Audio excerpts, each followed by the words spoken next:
अच्छा, अब जो हमारे पास है ओपन हर्थ फर्नेस, ठीक है। ओपन हर्थ प्रोसेस के अंदर हमारे पास क्या क्या चीज़ें हैं उसमें हम लोग देख लेते हैं। अच्छा, सबसे पहले तो जो है ना, it is use to make steel, ठीक है। गुड क्वालिटी स्टील हम इससे हासिल करते हैं। कौन सा स्टील? गुड क्वालिटी स्टील, ठीक है। अच्छा, और किस तरह हासिल करते हैं? आयरन स्क्रैप और आयरन ओर यूज़ करके। उस आयरन स्क्रैप से हम क्या करते हैं? गुड क्वालिटी स्टील जो है ना हम निकाल लेते हैं आयरन ओर और आयरन स्क्रैप से। और इसके साथ हम लोग क्या यूज़ करते हैं? लाइमस्टोन यूज़ करते हैं, ठीक है। लाइमस्टोन हमारी मदद करता है इसके अंदर से क्या करने में? इम्प्योरिटीज़ जो है रिमूव करने में हमारी क्या करता है? मदद करता है, जो कि स्टील में प्रोड्यूस हुई पैदा होती हैं, पड़ी हुई होती हैं इम्प्योरिटीज़, उसको निकालने में हमारी लाइमस्टोन क्या करता है? हेल्प आउट करता है हमें, ठीक है। तो हमारे पास ये एज ए फ्लक्स यूज़ हो रहा होता है, ठीक है। फ्लक्स, ठीक है, कोई भी as a charging material use हो रहा होता है कि जो इम्प्योरिटीज़ प्रेजेंट होती है हमारे पास आयरन ओर में या फिर आयरन स्क्रैप में, उसको निकाल सकें, ठीक है।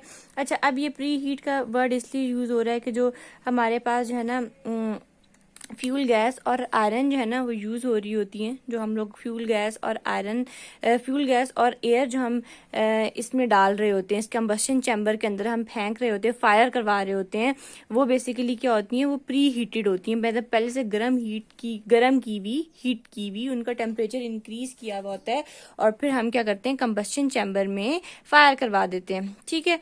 अच्छा, अब हमारे पास कहते हैं कि वाई मेल्ट, हम इसको मेल्ट कर क्यों करते हैं? मेल्ट इसलिए करते हैं to remove impurities and carbon का कंटेंट ज़्यादा होता है, तो हम उसके कार्बन के कंटेंट को कम करने के लिए और उसके अंदर जो इम्प्योरिटीज़ हैं, इम्प्योरिटीज़ को निकालने के लिए और एक वेरी गुड क्वालिटी स्टील बनाने के लिए हम ये प्रोसेस इसके अंदर जो है प्रोसेस के अंदर इसकी मेल्टिंग करते हैं, ठीक है।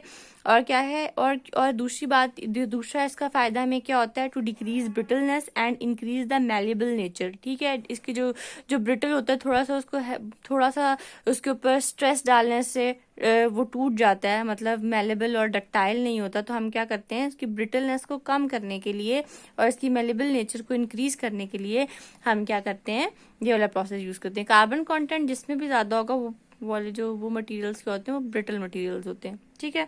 अच्छा, अब हमारे पास सबसे पहले इसकी कंस्ट्रक्शन आ रही है। इसमें काफ़ी सारी चीज़ें हैं, ठीक है, जो कि हमने याद रखनी है। सबसे मेन जो चीज़ होती है इसमें वो होती है कंबस्शन चैम्बर, ठीक है। कंबस्शन चैम्बर के बाहर जो है ना इर्द गिर्द हमारे पास एक लाइनिंग होती है, उससे हम क्या कहते हैं? रिफ्लेक्टरी लाइनिंग कहते हैं, ठीक है। ये हमारे पास कंबस्शन चैम्बर बनाया है, ठीक है। ये रेड कलर का कंबस्शन और जो इसके इर्द गिर्द है ये क्या है? ये रिफ्लेक्टरी लाइनिंग है, ठीक है।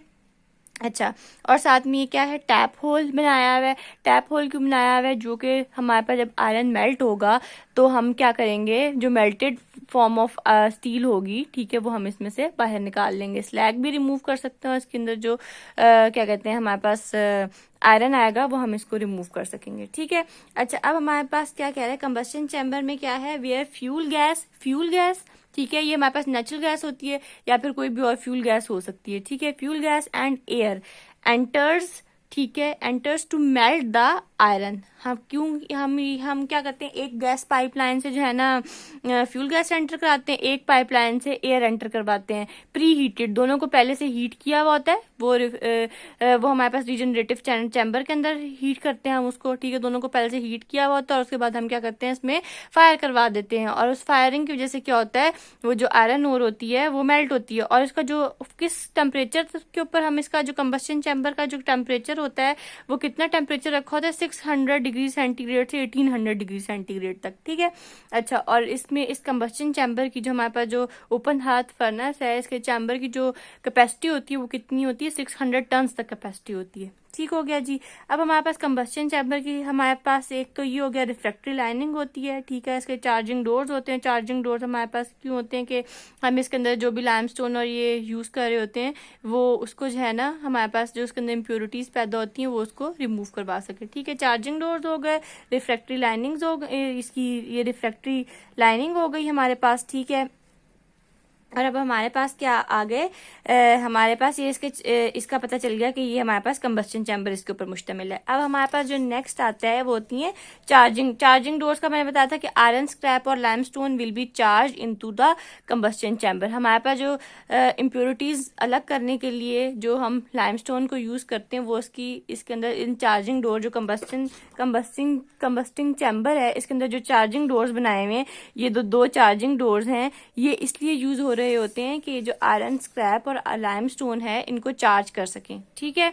और इस चार्जिंग की मदद से फिर वो रिएक्ट करके बाद में क्या करता है, इसमें से जो स्लैग और इम्प्योरिटीज हैं वो निकल आती हैं। फिर आती है रिफ्रैक्टरी लाइनिंग। वो मैंने बताया था रिफ्रैक्टरी लाइनिंग, अब बताया था कि रिफ्रैक्टरी लाइनिंग होती है। अब रिफ्रैक्टरी लाइनिंग क्यों होती है? और रिफ्रैक्टिव लाइनिंग इसलिए होती है कि इसके अंदर जो हमारे पास हीट होती है, जो हमारे पास कंबस्शन चैम्बर है उसमें हीट प्रोड्यूस हो रही होती है, ठीक है। उसकी हीटिंग इंक्रीज होती है, हम खुद भी हीट कर रहे होते हैं, और उसकी जो जब कंबस्शन हो रही होगी तो जाहिर बात है उसका टेम्परेचर भी इंक्रीज हो रहा होगा। तो जो उसका टेम्परेचर है वो डिक्रीज ना करे, वो रेजिस्ट करे बाहर निकलने से, ठीक है। फॉर रेजिस्टिंग हीट ट्रांसफर, मतलब वो हीट ट्रांसफर को रोक देती है कि बाहर इस कंबस्शन चैम्बर से बाहर हीट ना निकले, इसलिए ये रिफ्रैक्टरी लाइनिंग्स यूज होती हैं। उसके बाद हमारे पास होती हैं रीजनरेटिव चैम्बर। अच्छा, रीजनरेटिव चैम्बर से हमारे पास क्या होता है, फ्यूल गैस और जो है ना हमारे पास एयर जो है ना इससे पास होके प्री हीट होके हमारे पास कंबस्शन चैम्बर में जाती है, ठीक है। हम पहले प्री हीट करते हैं इसको गैस को, ठीक है, रीजनरेटिव चैम्बर में। रीजनरेटिव चैम्बर के बाद वो जाती है कंबस्शन चैम्बर में। फिर कंबस्शन चैम्बर के बाद जब वो जो कंबस्शन हो जाती है, आयरन जो है मेल्ट हो जाती है, सारा कुछ हो जाता है, फिर जाता है ब्रिक चक्कर में। वो क्या करता है, ब्रिक चक्कर जो हमारे पास फ्यूल गैस होती है और जो एयर होती है जो हीटेड होती है उसकी हीट एब्जॉर्ब कर लेता है। कंबस्शन का काम कर दिया उसने, मेन काम कर दिया। अभी भी वो क्या थी, जो एयर थी ना और जो फ्यूल गैस था वो क्या था, हीटेड था।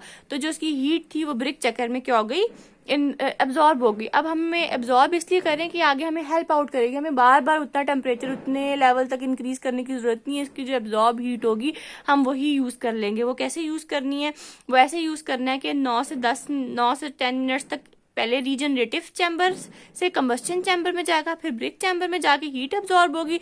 9 से 10 मिनट तक उसमें हीट एब्जॉर्ब होती रहेगी।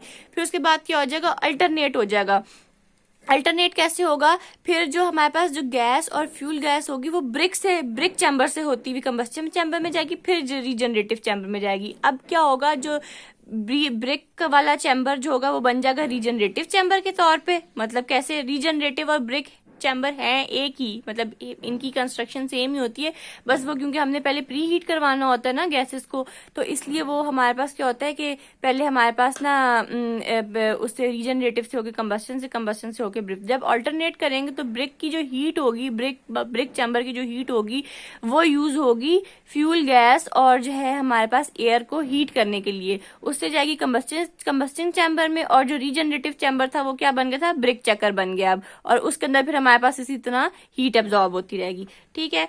तब हमारे पास क्या होगा, अच्छा एक ये ब्रिक चक्कर हो गया, फिर उसके बाद एयर फ्लो पाइप होगा जिससे हम एयर फ्लो करवाते हैं, ठीक है। और फ्यूल फ्लो पाइप आ गया जिससे हम फ्यूल जो है ना फ्लो करवाते हैं। फिर हमारे पास आ गया रेड हेमाटाइट और ferromanganese is use to make slag. ये दो चीजें भी हमारे पास इम्प्योरिटीज रिमूव करने के लिए यूज होती हैं, ठीक हो गया। अच्छा, अब जो है हमारे पास मैं इसको समझाने के लिए, वर्किंग जो है इसकी समझाने के लिए, वो क्या है कि यहाँ पे हमारे पास आयरन स्क्रैप पड़ा हुआ होता है, ठीक है। ये देखें, इसकी ये रीजनरेटिव चैम्बर बनाया है, ये ब्रिक चक्कर हैं, दोनों की कंस्ट्रक्शन सेम ही होती है, दोनों सेम मटेरियल के सेम एक ही जैसे बने होते हैं, ठीक है। पहले हमारे पास ये फ्यूल गैस का एक चैम्बर है और ये हमारे पास एयर पाइप का, यहाँ से एयर गुजरेगी, एयर गुजरेगी एयर पाइप के थ्रू, और यहाँ से फ्यूल गुजरेगा। ये गुजर के जाएगा यहाँ पे रीजनरेटिव चैम्बर में, जिसके अंदर जहाँ पे हमें क्या करना होगा, एयर और फ्यूल को हीट करना होगा, ठीक है। इस चैम्बर से होता, ठीक है। अब ये हीटेड मिक्सचर ऑफ गैसेस है, ठीक है, एयर और फ्यूल का, और ये जाएगा इसके अंदर इस कंबस्शन चैम्बर में, जिसका 1600 से 1800 डिग्री सेल्सियस अंदर इसका टेम्परेचर होता है। अब क्या होगा, जब ये हम इसके ऊपर फायर करेंगे तो कंबस्शन का प्रोसेस होगा। इसमें क्या होगा, ये जो आयरन अंदर प्रेजेंट है ये मेल्ट होना शुरू हो जाएगा और लिक्विड फॉर्म में नीचे हमारे पास क्या आ जाएगी, स्लैग आ जाएगी, और ये हमारे पास क्या हो जाएगा, ये आयरन और मेल्ट होना शुरू हो जाएगा। अब ये फ्यूल गैस आगे जो है ना ट्रांसफर होती जाएगी, निकलती जाएगी, बाहर भी तो निकलना होगा, बाहर निकलेगी और आएगी नीचे आएगी ब्रिक चक्कर में, ठीक है। किस में आएगी, ब्रिक चक्कर में। जब ब्रिक चक्कर में आएगी तो इसमें से होती गुजरेगी, तो ये जो ब्रिक चक्कर है इसका टेम्परेचर क्या हो जाएगा, इंक्रीज होना शुरू हो जाएगा, ठीक है। ये मैं इसको इसलिए बता रही हूँ, इंक्रीज होना शुरू हो गया इस ब्रिक चक्कर का। जब इस ब्रिक चक्कर का इंक्रीज होना शुरू हो जाएगा, इसी तरह ये प्रोसेस यहाँ से चलता चलता चलता चलता चलता चलता 9 से 10 मिनट तक ये पहले इसका टेम्परेचर क्या होता रहेगा, इंक्रीज होता रहेगा। कितने देर तक? 9 से 10 मिनट तक। 9 से 10 मिनट तक इसका टेम्परेचर क्या होता रहेगा, इंक्रीज होगा। फिर दोबारा यहाँ पे मतलब होता हुआ ये ऐसी एक कॉन्टिन्यूस साइकिल बन। 9 से 10 मिनट बाद क्या हो जाएगा, अब हम क्या करते हैं, यहाँ पे जो एनर्जी लगा रहे थे इसको प्री हीट करने के लिए, बाहर से पहले फर्स्ट टाइम के लिए बाहर से हम पहले इसको प्री हीट कराएंगे। अब क्या करेंगे, अब 9 से 10 जब ये एक अटेन हो जाएगा, इसका हाई टेम्परेचर अटेंड हो जाएगा, तो हम क्या करेंगे, अब 9 से 10 मिनट बाद ऑपोजिट अब गैस फ्लो करवाएंगे। वॉल्व की गैस, यहाँ पे वॉल्व बनी हुई होती है, डायरेक्शन ऑफ वॉल्व बनी हुई होती है, ठीक है, ये वॉल्व बनी हुई होती है यहाँ पे कि इस डायरेक्शन में फ्लो करानी है, इस डायरेक्शन में फ्लो करानी है, इस डायरेक्शन में फ्लो करानी है कि इस डायरेक्शन में फ्लो करानी है। तो अब हमने क्या, जब ये हीट होगी तो अब हमने क्या करनी है, ये वाली वॉल्व ऑफ करनी है, ये वाली वॉल्व ऑफ करनी है और इस डायरेक्शन में फ्लो कराना है। अब ये पहले से हीट अब्जॉर्ब हुई थी, तो हमें बाहर से एनर्जी या बाहर से हीट प्रोवाइड नहीं करनी पड़ेगी इसके लिए कि इसमें जो है ना बाहर से हम हीट प्रोवाइड करके इसको गर्म करें। तो इसी की हीट यूटिलाइज करेंगी गैसेस हमारे पास, और ये प्री हीट होके इसके अंदर जाएगी और ये वही आयरन को मेल्ट करेगा और यहाँ से निकल के यहाँ पे दोबारा से जाके अब जो है ना क्या होगा, ये as a regenerative chamber act करेगा और ये as a brick checker act करेगा। और इसी तरह यहाँ पे क्या होगा, अब इधर जो है ना एनर्जी स्टोर होना शुरू होगी। जब इस डायरेक्शन से करवाना शुरू करेंगे मूव, तो अब एनर्जी क्या करेगी, इस चैम्बर के अंदर एब्जॉर्ब होना शुरू हो जाएगी और इस चैम्बर से एब्जॉर्ब होते होते फिर ये ऑपोजिट इसी तरह डायरेक्शन में मूव करती रहेगी। ठीक हो गया जी, इसकी वर्किंग यही है। इसकी एक दफा वर्किंग पढ़ लेते हैं ताकि आप लोगों को याद रह जाए। वर्किंग क्या है, आयरन स्क्रैप और iron ore with limestone is placed in the combustion chamber, ठीक है। Then fuel gas with air, ठीक है, और with air through air pipe, और fuel gas from fuel pipeline passes through regenerative chamber and where they are preheated, and after regenerative chamber they are traveled into combustion chamber. Okay, and when they are fired into combustion chamber, the iron ore is melted, and after the melting of the iron ore there is a lower layer which is called slag that contains impurities and carbon in it.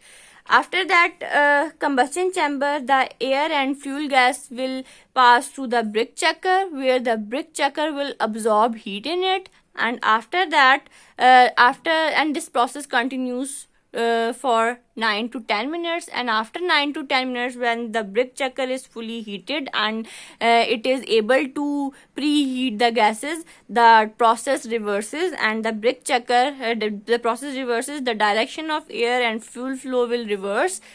Okay, and when the fuel and the air passes through the brick chucker, it will act as a regenerative chamber, and they will provide heat to the fuel and the gases, and then it will move into combustion chamber again in regenerative chamber, that is acting as a brick chucker, and the process goes on, and from this process we will get a very good quality steel. Thank you.